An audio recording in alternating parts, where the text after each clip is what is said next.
আরে সুদখোর বাবা, না বুঝার কি আছে? এই কিস্তিওয়ালা মুসলমান, না বুঝার কি আছে? কার সাথে বোঝাপড়া করে কিস্তি নিচ্ছেন? কোন বেঈমানের ধোকায় পড়ে? কোন সংসার চালাইছেন? এই পৃথিবীর একটা কিস্তিওয়ালা বেঈমান নাফরমান বলুক আমি আমার সংসারের চাহিদা কিস্তি দিয়ে পূরণ করছি, আমি শুনতে চাই তাকে। একটা সুদখোর বলুক আমি আমার সুদের টাকা দিয়ে আমার পরিবারের অভাব দূর করতে পেরেছি, এমন একটা সুদখোর বলুক। বরং যত বড় সুদখোর, তত বড় ঋণ খেলাফি, তত বড় ব্যাংক কর্তৃক দেউলিয়া, তত বড় চোর ছাড়া আর কিচ্ছু না। এগুলা এমন হাজারো এই লোনওয়ালা সুদওয়ালা হাজার হাজার কোটি কোটি টাকা মাইরা আস্তা ব্যাংক 2-10টা ব্যাংক গিল্লা খাইয়া লাইছে। আস্তা ব্যাংক গিল্লা লাইছে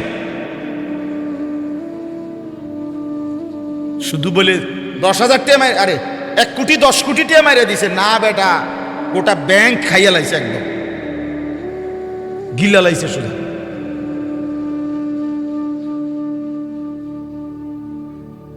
কথা বুঝেন?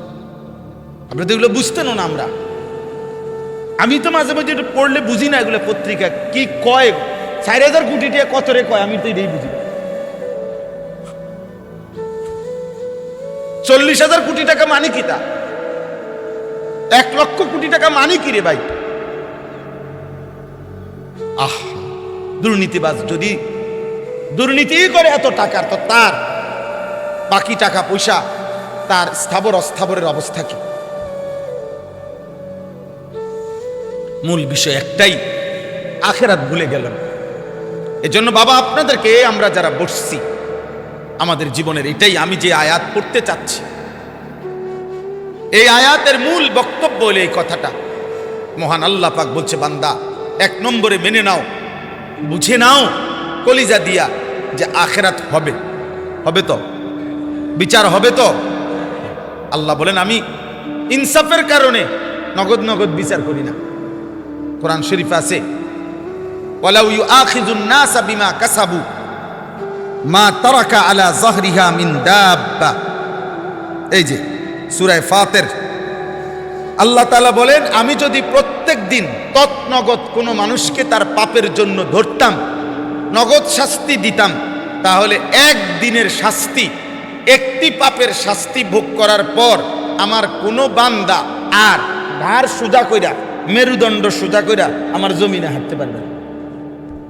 যদি একটা মিথ্যা বলার পরে আমি শুধু ফেরেশতারে যদি বলি, তারে শুধু গাড় চাইয়া একটা থাপ্পড় দিয়ে আয় পড়বি, আর কোনো কথা নাই, শুধু একটা খিসবি, একটা থামসে দিবি, একটা কষে একটা গাড় চাইয়া মারবি,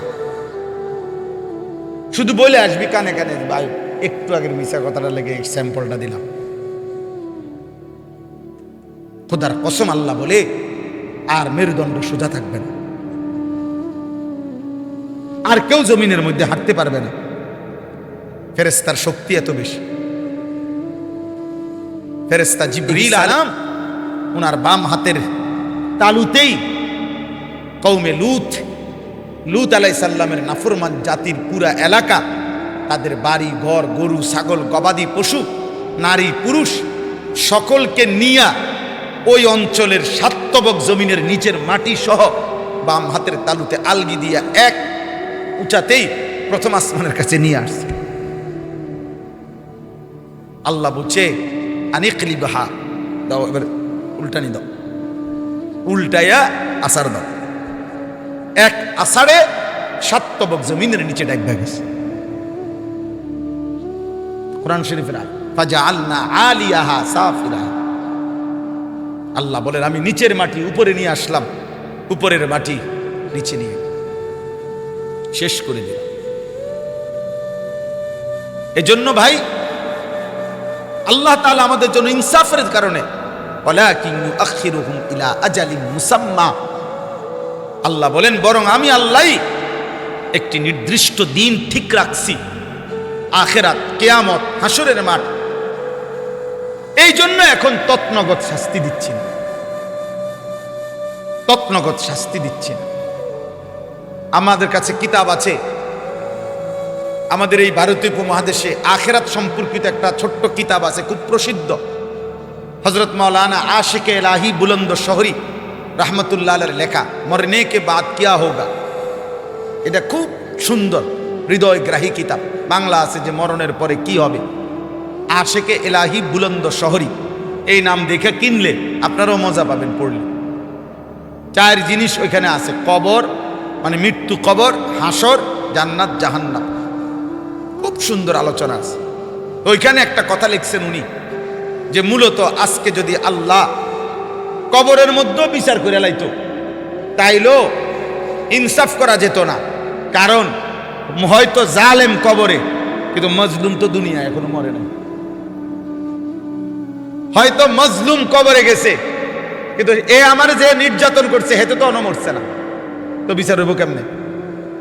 এই জন্য বিচারের জন্য উনি বলছেন ইনসাফ এটাই, এমন একটা আলাদা দিন নির্ধারণ করতে হবে, সময়, যে দিন সকলের মৃত্যু হবে, সকলেই কবরে যাবে, সকলকেই একসাথে নির্ধারিত জায়গায় একত্রিত করা হবে। তখনই বিচার করতে, ইনসাফ করতে, বাদী বিবাদীর সব কথা শুনতে সুবিধা হবে। আল্লাহ বলে সেটাই আখিরাত, সেটাই হাসরের মাঠ। সেদিন জালেম মাজলুম একসাথে,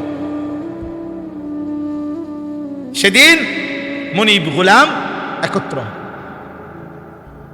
সেদিন সবাই একত্র, সেদিন ইমানদার বেঈমান একত্রিত, সেদিন উপহাসকারী উপহাসকৃত উভয় একত্রিত, সেদিন নির্যাতিত নির্যাতনকারী একত্রিত। আজ ফয়সালা। এই জন্য আখিরাত আল্লাহ তাআলা এই কথাটা খুব বুঝাইতে চাইছেন। আমার ভাই, এটা যদি ভুলে যায়, আখিরাতের সাথে যদি কারো বাঁধন ছুটে যায়, পরকালের, বিশ্বাস করেন, ছেলে বলেন, মেয়ে বলেন, নারী বলেন, পুরুষ বলেন, জওয়ান বলেন, বুড়া বলেন, আখিরাত যদি কলিজার মধ্যে শতভাগ না বসে তাহলে জীবন সুন্দর হয় না, জীবনের আর নিয়ন্ত্রণ থাকে না। অন্য কোনো আইন দিয়া, অন্য কোনো মন্ত্র দিয়া, তাবিজ দিয়া মানুষকে উত্তম চরিত্রবান, উত্তম আখলাকওয়ালা, মন্দ আচরণ থেকে বিরত রাখা পরিপূর্ণ সম্ভব হবে না। সে আজকে হয়তো আপনার সামনে অপরাধটা করে নাই, আগামী দিন সুযোগ পাইলেই সে করবে। আজকে হয়তো বাহিনী বড়, একেবারে পুলিশও আছে, র্যাবও আছে, দেখিয়া তে হয়তো সরে গেছে, কালকে সিঙ্গেল পাইলে সে আবার পাপ করবে, সে পাপ করবে। তার মানে যতক্ষণ তার অন্তরে আখিরাতের ভয়, আল্লাহর সামনে দাঁড়াবার ভয়, তাকে জাহান্নামের ভয়, কবরের ভয় তার হৃদয়ে না বসবে, ততক্ষণ পর্যন্ত তার দ্বারা শতভাগ গুনাহমুক্ত হওয়া, শতভাগ আল্লাহর ইবাদতে অভ্যস্ত হওয়া সম্ভব না। আর এটাই আল্লাহ চেয়েছেন কোরআনের নবীজির কাছে।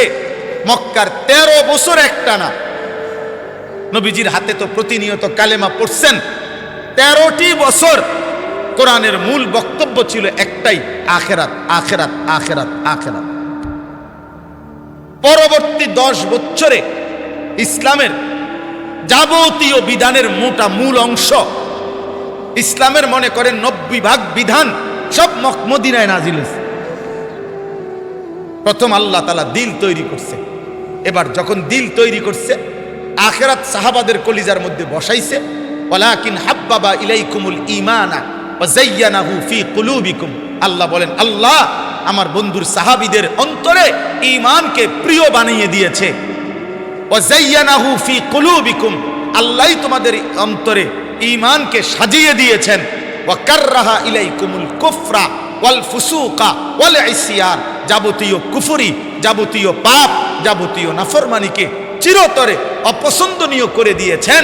এবার একটার পর একটা বিধান দিছেন, শেষ পর্যন্ত জিহাদের বিধানও দিছেন। এবার সাহাবায়ে কেরাম জান দিতে, আল্লাহর জন্য খুন ঝরাইতে 1 সেকেন্ডও দেরি করতেন না। কারণ চোখ বন্ধ হলেই তো আখিরাত, চোখ বন্ধ হলেই তো জান্নাত। এই জন্য হযরত খালিদ ইবনুল ওয়ালিদ রাদিয়াল্লাহু তাআলা আনহু, তিনি যখন মাত্র 40,000 সৈন্য সাহাবী নিয়ে পারস্যের বিরুদ্ধে যুদ্ধ করতে গেছিলেন, তৎকালীন ইরান পৃথিবীর সুপার পাওয়ার ছিল তখন তারা। পারস্যের সবচেয়ে বড় সেনাপতির নাম ছিল রুস্তম। এই রুস্তমের মুখোমুখি যখন হযরত খালিদ ইবনুল ওয়ালিদ হইছেন, তখন রুস্তম জিজ্ঞেস করছিল, তোমাদের সৈন্য কতজন আমাদের সাথে যে যুদ্ধ করতে আসছো? বলছে 40,000। তখন ওই মহাবীর রুস্তম বলছে পারস্যের সেনাপতি যে, হে খালেদ, তুমিও একজন সেনাপতি, কিন্তু তোমার কি এতটুকু বিবেক আন্দাজ নাই যে তুমি কার বিরুদ্ধে যুদ্ধ করতে আসছো? তুমি কি জানো যে আমাদের শুধুমাত্র সৈন্যবাহিনী তো 10 লক্ষের চাইতে বেশি? তো 10 লক্ষের চাইতে বেশি সৈন্যবাহিনী যেই রাষ্ট্রের, তাদের বিরুদ্ধে তুমি মোকাবেলা করতে আসছো 40,000 লোক নিয়া। এটা কি তোমার বুদ্ধি বিবেক সম্পূর্ণ কাজ হয়েছে কিনা আগে এটা কর। তুমি এটা কি লোক লই আইলা? মানে রুস্তম অবাক হয়ে গেছে যে আরে ব্যাক করলি, এটা কি ঘটনা? যুদ্ধ তো পরে, আগে কামটা করলো কি? 10 লক্ষের চাইতে বেশি সৈন্যের মোকাবেলায় মাত্র 30-40,000 লোক নিয়ে আসে কেমনে? এই বুদ্ধি হইলো কেমনে তার? এই মাথাতেই বুদ্ধি আসলো কিভাবে? এই সাহস হলো কিভাবে? এই তখন আমরা কিতাবে পড়ছি, হযরত খালিদ ইবনুল ওয়ালিদ বলছিলেন, সেনাপতি রুস্তম, আমি জানি পূর্ণ তোমার 10 লক্ষের চাইতে বেশি সৈন্য, আমার সৈন্য 40,000, এটাও আমি জানি। শুধু তোমাকে একটা পার্থক্য শুনাই, তোমার সৈন্য আমার সৈন্যের সাথে পার্থক্য শুধু এক জায়গায়, একটি বিষয়ে পার্থক্য, সেটা হলো তোমার 10 লক্ষ সৈন্য বেঁচে থাকতে যে পরিমাণ পছন্দ করে, খোদার কসম আমার 40,000 সৈন্য মৃত্যুকে তার চাইতে কোটি গুণ বেশি পছন্দ করে। এখানেই তো শুধু এই খেলা, এখানে তোমার 10 লক্ষ সৈন্য বাঁচতে চায় যে পরিমাণ, আমার 40,000 সৈন্য শাহাদাত বরণ করতে চায় তার চাইতে কোটি পরিমাণ। শুধু এই কথার পরেই রুস্তম ভয় পাইছে, জবা খাইছে। জীবন যাদের কাছে তুচ্ছ, মৃত্যু যাদের কাছে প্রিয়, তাদেরকে হারাবে, তাদেরকে হারাবে যারা মৃত্যুকে ভয় করে না। আজ আমরা হেরে গেলাম, আজ আমরা হেরে গেলাম। হুব্বুদ দুনিয়া কারাহিয়াতুল মাউত। নবীজি বলছে, আমার শেষ জামানার উম্মতের পতন, পরাজয় সমস্ত কিছু দুই জিনিসে। এক, দুনিয়ার প্রচন্ড আসক্তি, আর মৃত্যুকে অপছন্দ। হাদিস এটা আমার বাপ। অতএব আজকে আমি এতগুলো কথা বলার অর্থ হলো, এখন আসেন আমি কি বলতে চাই। আমি বলতে চাই এ কথা, দোস্ত ভাই বাবা, আমিও, আমাদের প্রত্যেকের জীবনে এ কথাই সত্য যে আমাদের মৃত্যু হবে, আমাদের আখেরাত হবে, আল্লাহর সামনে আমাদেরকে যেতে হবে। হবে কিনা বলে? হবে। অতএব প্রতিনিয়ত আমরা যারা এখনো আমাদের নিঃশ্বাস আছে, আমরা যারা বেঁচে আছি, যে যতক্ষণ, এতক্ষণ আমাদের একটা ভরসা আছে, একটা বড় ভরসা হইল আল্লাহ তাআলা বলছে, বান্দা যতক্ষণ বেঁচে আছো, মালাম ইউগারগির, মৃত্যুর গড়গড়া, সাকরাতুল মাউত, মৃত্যুর যন্ত্রণা শুরু হওয়ার আগ পর্যন্ত আমি আল্লাহ তোমাকে সুযোগ দিয়ে রাখলাম। যদি তুমি আমার কাছে পূর্ণ যথাযথ শর্ত মেনে তোমার পুরা জিন্দেগির গুনাহ মাফ চাও, তওবা করো, তওবার হক যদি আদায় করতে পারো, তো আমি আল্লাহ ওয়াদা দিলাম, আমি তোমারে মাফ করে দেব, অনন্তকাল জান্নাত দিয়ে দেব। এই জন্য আমি নগদ শাস্তি না দেওয়ার এটা একটা তাফসীর। কেন আল্লাহ প্রত্যেককে তার পাপের শাস্তি নগদ দেয় না? এজন্য দেয় না যে আল্লাহ তাআলা বলে, বান্দা আমি চাই, অপেক্ষা করি, যদি তুমি তওবা করো আমি যে মাফ করে দেব। আমি তো গফুরুর রহিম, আমি মাফও করব, দয়াও করব। মানে মাফও করব, দয়াও করব। আল্লাহ গফুরুর রহিম, আমি গুনাহ মাফও করে দেব, দয়াও করব। মাফ করবে, আবার দয়া কি করবে? দুনিয়ার মানুষ তো মাফ করে দিলে কাউকে অপরাধ তো বলে যে আচ্ছা মাফ করে দিলাম, যাও, ঠিক আছে, আর করো না। আল্লাহ বলেন আমি যাকে মাফ করে দেই তাকে আমি যাও বলি না,